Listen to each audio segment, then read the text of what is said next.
mengawasi hambanya dan selalu memperhatikannya baik di dalam hati, jiwa, raga hambanya.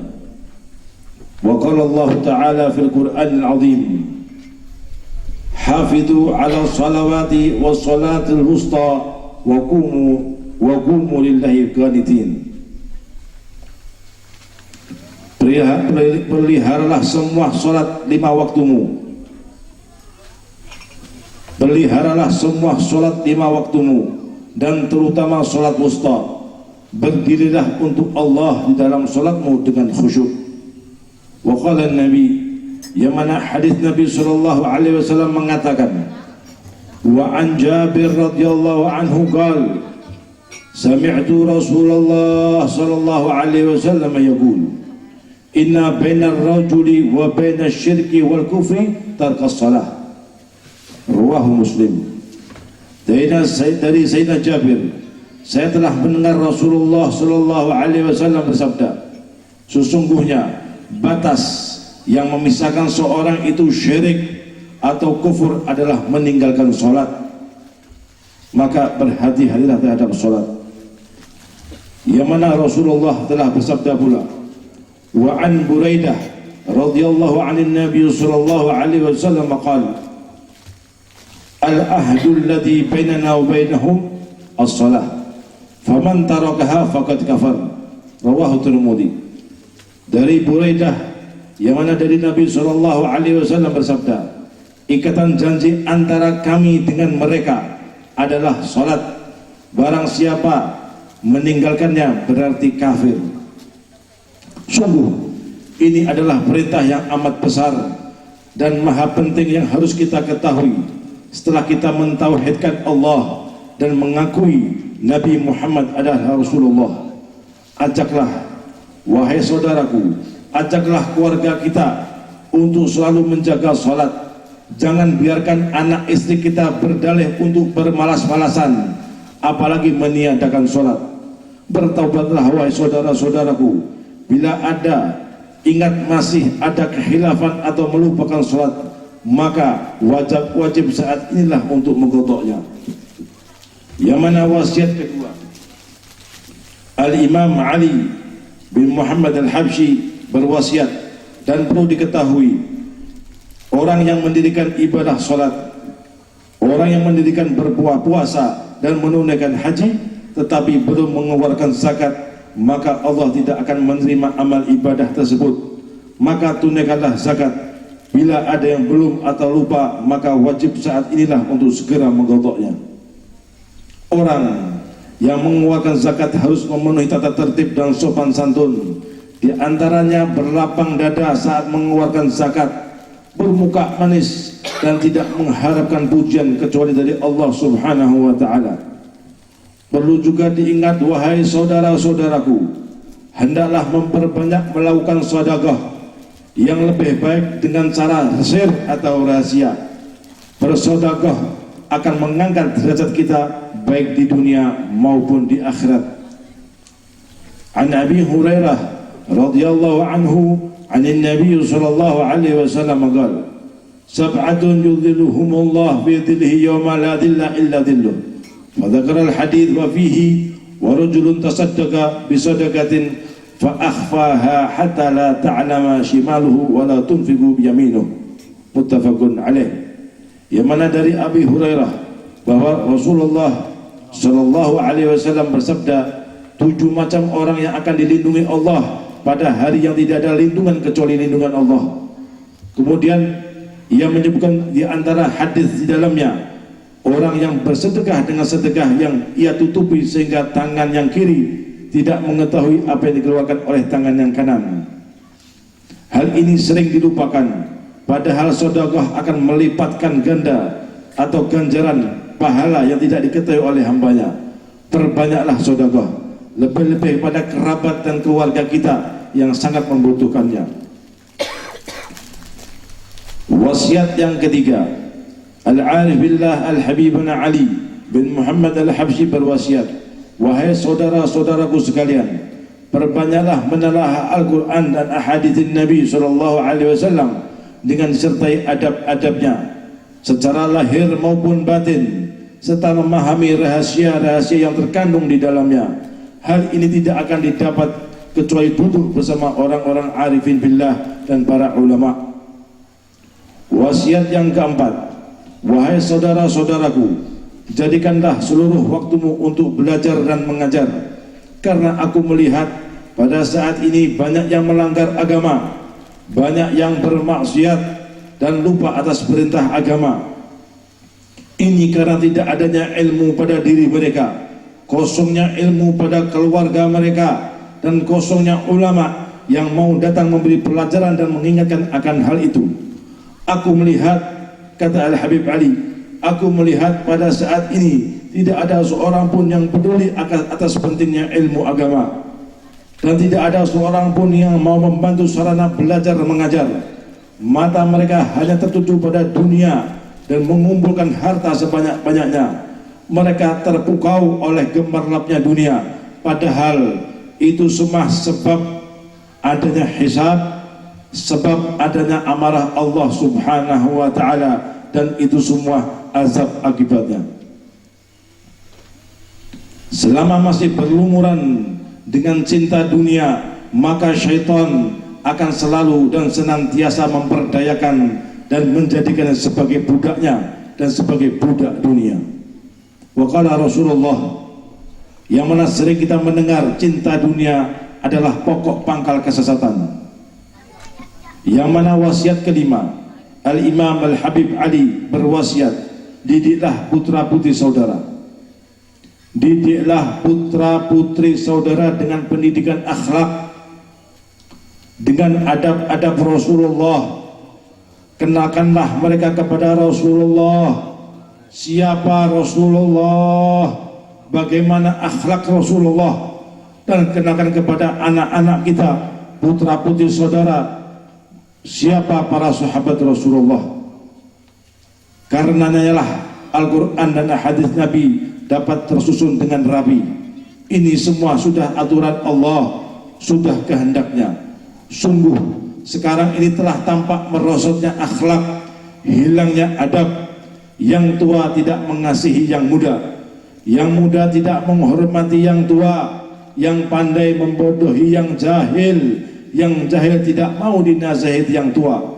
Agama dijadikan adat, adat dijadikan agama, yang wajib menjadi sunnah, yang sunnah ditinggalkannya. Jalan yang batil menjadi hak, jalan yang hak menjadi batil. Mereka berubah haluan, tidak ada lagi syariat yang murni, akidah mereka menjadi sesat. Ini semua akibat tidak adanya pendidikan dari orang tua, tidak ada pendidikan agama yang benar, lupa akan didikan atas kepribadian baginda Rasulullah SAW, lupa akan perintah Allah dan Rasulullah. Agama sudah dipermainkan. Wahai saudaraku, qu anfusakum wa ahlikumun nar, jagalah dirimu dan keluargamu dari api neraka.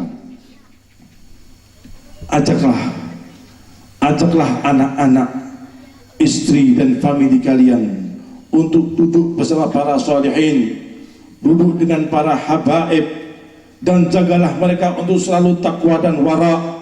Tuntunlah mereka untuk selalu hadir di majlis-majlis ilmu. Lihatlah ulama salaf kita, mereka menjadi berhasil dikarenakan selalu hadir di majlis-majlis ilmu. Mereka menjadi mulia dikarenakan selalu hadir dan duduk di majlis ulama. Dahulu kaum salihin sangatlah marah kepada mereka yang menelantarkan anaknya tanpa didikan dan tarbiyah agama.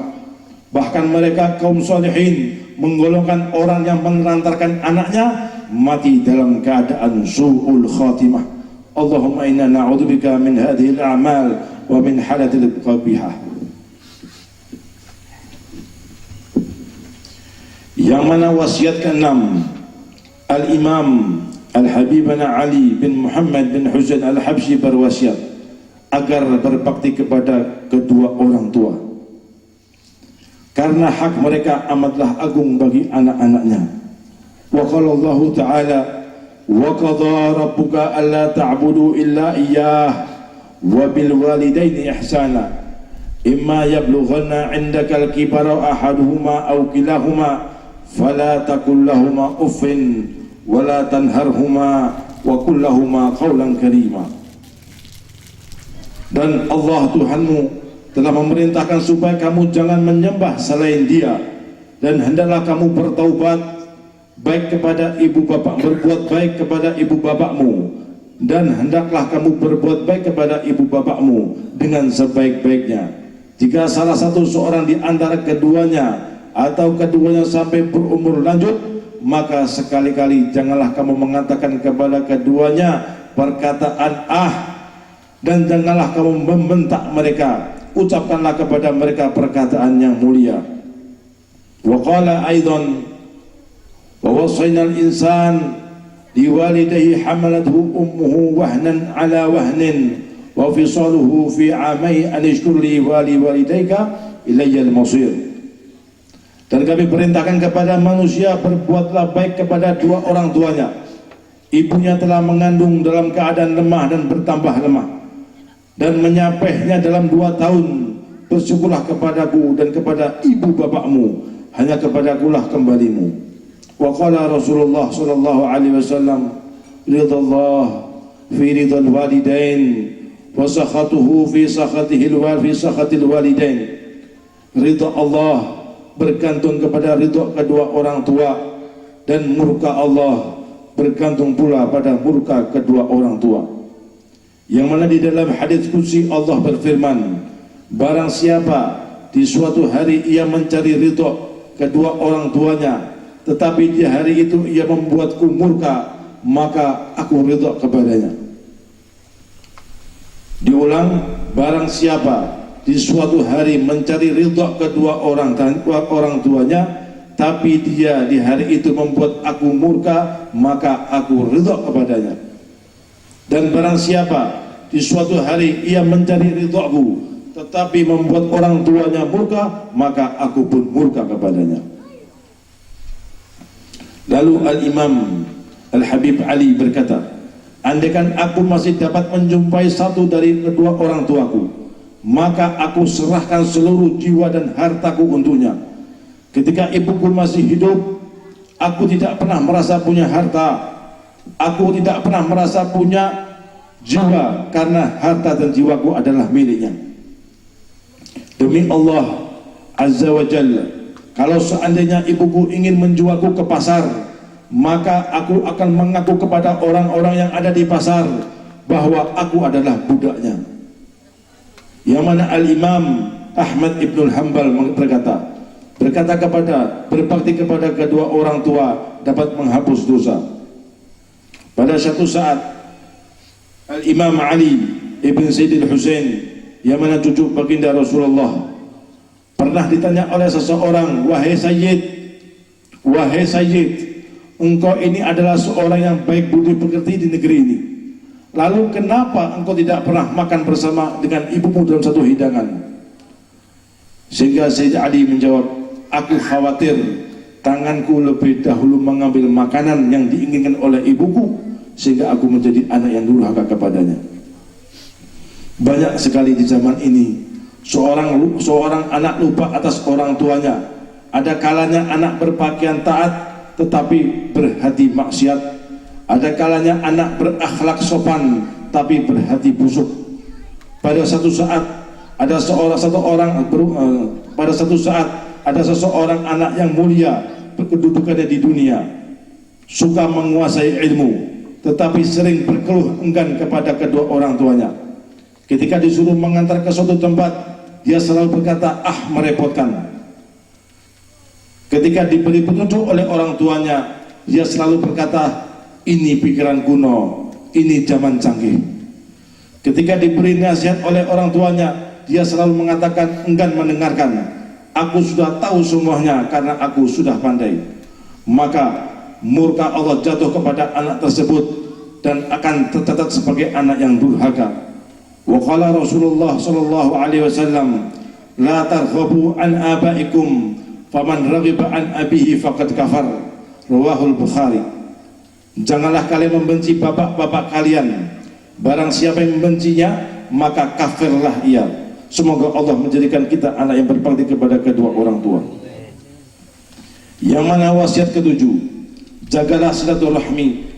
Allah Subhanahu wa taala berfirman, "Fahal asaitum in tawallaitum an tufsidu fil ardi wa tuqatti'u arhamakum ulaika alladziina la'anahumullah fa asammahum wa a'ma absarahum." Maka apakah kiranya jika kamu berkuasa kamu akan membuat kerusakan di muka bumi dan memutuskan hubungan keluarga? Mereka itulah orang-orang yang dilaknat Allah dan ditulikan telinganya dan dibutakan penglihatan mereka. Sesungguhnya rahmat Allah tidak akan turun atas suatu kaum yang mana di dalamnya ada orang memutuskan tali silaturahmi. Rasulullah Shallallahu Alaihi Wasallam bersabda, yang dimana menjalin tali silaturahmi itu bukanlah orang yang membalas kebaikan orang tersebut, akan tetapi orang yang jika hubungan silaturahminya putus, ia menyambungnya. Hendaklah kalian, saudaraku, senantiasa berusahalah untuk menyambung hubungan dengan kaum kerabat dan keluarga dengan segala kemampuan yang dimiliki, dengan cara membantu mereka, memberi hadiah kepada mereka, berziarah atau berkunjung sehingga mereka bahagia. Wa qala Allah Ta'ala fil Qur'anil Azim, wa'tasimu bihablillahi jami'an wa la tafarraqu wadhkuru ni'matallahi 'alaikum idh kuntum a'da'an fa'allafa baina qulubikum fa'asbahtum bi ni'matihi ikhwana. Dan berpeganglah kamu semua kepada tali agama Allah dan janganlah kamu bercerai-berai dan ingatlah akan nikmat Allah kepadamu ketika kamu dahulu masa jahiliyah bermusuh-musuhan, maka Allah mempersatukan kamu, mempersatukan hatimu, lalu menjadilah kamu orang-orang yang bersaudara karena nikmat Allah. Wa qala Rasulullah sallallahu alaihi wasallam, "Wala tatassasu wala tahasadu wala tabaghadu wa kunu ibadallahi ikhwana." Janganlah kalian mencari-cari aib orang lain. Janganlah kalian mencari-cari aib orang lain. Janganlah kalian saling iri dan benci. Jadilah hamba-hamba Allah yang bersaudara. Wasiat yang ke-8, yang mana Al-Imam Al-Habib Ali berwasiat kepada orang tua. Berwasiat kepada orang tua supaya orang tua dapat membimbing anaknya, supaya orang tua dapat membimbing anak-anaknya agar bisa berbakti kepada mereka dengan baik. Yakni para orang tua senantiasa selalu memaafkan kesalahan-kesalahan mereka, tidak membebani mereka dengan tugas yang berat, serta tidak memerintah kepada anak-anaknya secara paksa di luar kemampuannya. Wa qala Rasulullah, yang mana Rasulullah bersabda, rahimallahu walidan a'ana waladahu ala birrih. Allah akan merahmati seorang ayah yang membantu anaknya untuk berbakti kepadanya. Ini adalah tugas bagi orang tua terhadap anaknya. Dudukkan mereka di tempat yang baik, sekolahkan mereka dengan pengamatan yang baik, ajaklah mereka ke tempat orang-orang soleh. Ini semua adalah tugas dan kewajiban orang tua terhadap anaknya, mendidik dan membimbing dengan akhlak yang terpuji, memberi nama yang baik, memilih ibu yang soleh agar dapat keturunan orang yang baik dan soleh pula.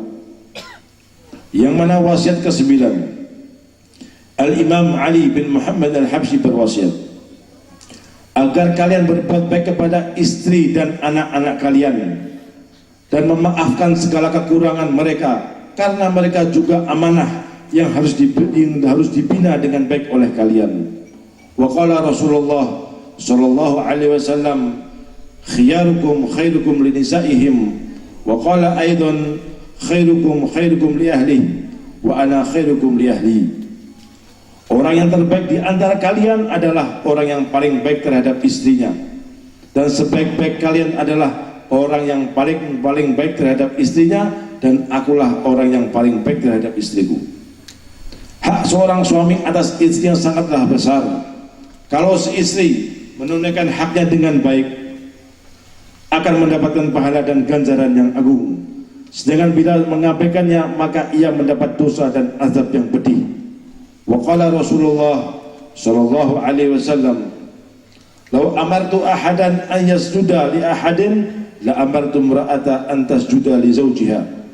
Sekiranya aku dibolehkan untuk menyuruh seorang menyembah orang lain, niscaya aku perintahkan seorang istri untuk sujud kepada suaminya. Hal ini dikarenakan hak suami yang amatlah besar terhadap istrinya. Ini kesemua dikarenakan sesungguhnya Allah Ta'ala tidak akan memandang seorang wanita dengan pandangan rahmatnya bila ia tidak mensyukuri suaminya, padahal ia tidak pernah tidak terlantarkan oleh suaminya. Maka dari itu wajib bagi seorang suami untuk memerhatikan istri dan anak-anaknya akan kebutuhan nafkahnya, pendidikan agamanya, agar mereka selamat dunia dan akhirat. Hendaklah seorang suami untuk tidak selalu menuntut kepada istrinya, jagalah keseimbangan hidup, jagalah keharmonisan keluarga, penuhi nafkah anak istri kalian. Liyunfik dzu sa'atin min sa'atihi wa man qudira alaihi rizquhu falyunfik mimma atahu Allah. La tukallifullahu nafsan illa ma ataha, saj'alullahu ba'da usrin yusra. Surat At-Talaq ayat 7. Hendaklah orang yang mampu memberi nafkah menurut kemampuannya, dan orang yang disempitkan rezekinya hendaklah memberi nafkah dari harta yang diberikan Allah kepadanya. Allah tidak memikulkan beban kepada seseorang, melainkan sekedar apa yang Allah berikan kepadanya. Allah akan memberikan kelapangan sesudah kesempitan. Wasiat ke-10, buatlah hati baginda sallallahu alaihi wasallam bahagia. Ma'asyiral muslimin, buatlah baginda Rasulullah bahagia. Buatlah hati Al-Mustafa sallallahu alaihi wasallam bahagia dengan cara kalian mencintainya dan mencintai ahlul baitnya dan mencintai para sahabatnya, serta menjalankan perbuatan amal saleh. Hidupkan semua sunnah-sunnah Rasulullah. Sejahterakan umat Islam, terutama keluarga kalian. Hidupkan rumah kalian seperti kehidupan orang-orang saleh. Jadikanlah rumah kalian selalu bersinar nur Muhammad. Jadikanlah rumah kalian tempat yang dimuliakan Allah. Jadikan hidup kalian diridai Allah dan diridai Rasulullah. Hidupkanlah salawat dimanapun kalian berada. Sempurnakanlah tekad untuk selalu mutaba'ah atau mengikuti Rasulullah. Peliharalah tariqah ahli sunnah wal jamaah, kata Habib Ali. Peliharalah tariqah ahli sunnah wal jamaah pada diri kalian, keluarga kalian, dan lingkungan yang kalian diami. Lihatlah anak cucu Rasulullah, mintalah doa dan mintalah nasihat kepadanya. Ini semua bisa membuat Rasulullah bahagia dan gembira, dan banyak lagi yang harus kami ucapkan. Karena keterbatasan waktu, cukuplah daripada nasihat dan wasiat ini sebagai pengingat kita agar kita menjadi hamba Allah yang selalu dicintainya, karena kita telah berusaha mengikuti sunnah-sunnah Rasulullah dan adab-adab para sholihin. Semoga kita mendapatkan syafaat dunia wal akhirah, amin, Allahumma amin. Saudara-saudaraku yang dimuliakan Allah, kali ini kita berada di bawah pintu pengampunan Allah di bulan yang fitrah, di bulan suci ini. Mari kita tengadahkan tangan kita untuk memohon kepada Allah Azza wa Jalla. Ya Rabb, Ya Allah, wahai yang maha menatap, wahai yang maha agung, wahai yang maha pengampun, undur ilaina ya Rabb. Lihatlah kami di tempat yang mulia ini ya Allah, dengan pandangan rahmat-Mu ya Allah. Ya Rabb, wahai yang maha tahu segala lumuran aib, wahai yang maha tahu segala maksiat hamba-Mu ini, ampuni kami semua dari dosa-dosa kami ya Allah. Ampuni segala kekurangan kami ya Allah. Kami selalu kurang dalam menjalankan ibadah kepada-Mu. Ampuni kami ya Allah, sebusuk apapun diri kami selama ini ya Rabb. Ya Rabb, ampuni kesalahan-kesalahan masa lalu kami ya Allah. Tutuplah seluruh aib-aib apapun yang ada kami ya Allah. Ampuni diri kami ya Rabb. Bimbinglah kami ke jalan yang benar, yang Kau ridhai. Tolonglah kami ya Allah. Tolonglah kami ya Allah. Kami hamba-Mu yang lemah, tidak ada daya upaya. Nahnu minad du'afa, hanya Engkau harapan kami ya Allah. bukakanlah untuk kami lembaran yang baru, yang bersih, yang dapat menggantikan lembaran masa lalu yang kelam. Memang kami selalu malas dalam ibadah kepada-Mu ya Allah. Kami akui kami selalu malas ibadah kepada-Mu ya Allah. Terkadang kami lalai atas perintah-Mu ya Allah. Kami juga pernah bermaksiat kepada-Mu ya Allah. Di waktu ini, di saat inilah kami bertobat kepada-Mu ya Allah. Kami mengadu atas kesalahan kami ya Allah. Terimalah taubat dan doa kami ini ya Allah. Tiada tempat yang mengadu, hanya Engkau hadapan kami ya Rabb, ya Rahman ya Rahim. Di saat ini kami mengharap selimut pengampunan-Mu ya Allah. Kami bertobat ya Allah. Bukakanlah pintu taubat-Mu untuk kami ya Rabb. Kami takut atas azab-Mu ya Allah. Jauhkanlah azab-Mu dari kami ya Rabb. Ya Rabb, kami menyesal atas perbuatan kami yang jahil. Kami menyesal atas perbuatan kami yang jahil, yang mana kami tidak pernah memperhatikan keluarga kami. Kami tidak pernah memperhatikan anak kami dan istri kami. Kami selalu mengejar bayangan dunia yang kelak menjadi sabab hisab-Mu ya Allah. Kami selalu mengejar bayangan dunia yang fana, yang kelak menjadi sabab hisab-Mu ya Rabb. Bimbinglah kami untuk dapat selalu menaungi mereka, anak istri kami, mengajak dan menjadikan mereka orang yang beriman, menjadikan mereka orang yang saleh dan salihah, dan mengikuti ajaran Rasulullah sallallahu alaihi wasallam. Dan kepada anak istri kami ya Allah, ya Rabb, berikan kepada mereka taufik dan hidayah-Mu, sehingga mereka menjadi istri yang salihah, bakti kepada suaminya dan pada anak-anak kami ya Rabb. Jadikan mereka anak-anak yang taat dan beriman. Jauhkanlah kami semua dari godaan syaitan. Jauhkan kami dari fitnah dunia. Selamatkan kami dari keburukan zaman. Dan untuk kedua orang tua kami ya Allah, ya Rabb, kami sering melalaikan kehidupan mereka. Kami sering membantah mereka, kedua orang tua kami ya Allah. Kami sadar bahwa itu adalah ajakan nafsu belaka. Rahmati kami ya Rabb. Kami menyesal tidak akan mengejauhkan mereka lagi ya Allah. Ya Allah, berilah perlindungan dan rahmat-Mu kepada kedua orang tua kami. Panjangkanlah umur mereka ya Allah. Berikanlah kesehatan kepada mereka ya Allah. Berikan mereka kebahagiaan dunia dan akhirat. Berkahilah mereka ya Allah. Dan pastinya kelak di akhir hari kiamat nanti, hapuslah segala dosa-dosanya ya Allah. Kabulkan hajat kedua orang tua kami ya Rabb. Jadikan mereka ridha kepada kami dan kepada kedua orang tua kami yang salah satunya masih hidup. Berilah kesempatan kami agar untuk bisa berbakti kepada mereka. Jadikan orang tua kami sebagai pintu rahmat-Mu. Jadikanlah kami sebagai anak yang dapat membahagiakan mereka ya Rabb, ya Sami'as Shaut. Untuk ibu bapak kami yang sudah meninggal dunia, ampuni segala kesalahan dan dosa-dosanya ya Rabb. Ampuni segala kesalahan dan sembunyikan aib-aib mereka ya Rabb. Kami sebagai anaknya pantas untuk memohon ampun atasnya dan atas segala dosa-dosa orang tua kami ya Rabb, baik yang disengaja maupun yang tidak disengaja. Lapangkanlah kubur mereka. Sinilah dengan cahaya syafaat Nabi besar Muhammad sallallahu alaihi wasallam. Jadikanlah kubur mereka raudhah min riyadil jannah. Jadikanlah ya Rabb kubur mereka raudhah min riyadil jannah ya Rabb. Untuk kami yang hadir di tempat ini, panjangkanlah umur kami, sucikanlah kami ya Rabb, sempurnakanlah niat kami ya Allah, kabulkanlah hajat kami, dan jangan Kau matikan kami dahulu ya Rabb sebelum orang tua kami ridha kepada kami. Jangan Kau matikan kami dahulu ya Allah sebelum orang tua kami ridha kepada kami. Dan jangan Kau matikan kami sebelum kami bertemu dengan kekasih-Mu Al-Mustafa sallallahu alaihi wasallam. Ya Allah, hadirkan kepada kami di saat yang mulia ini.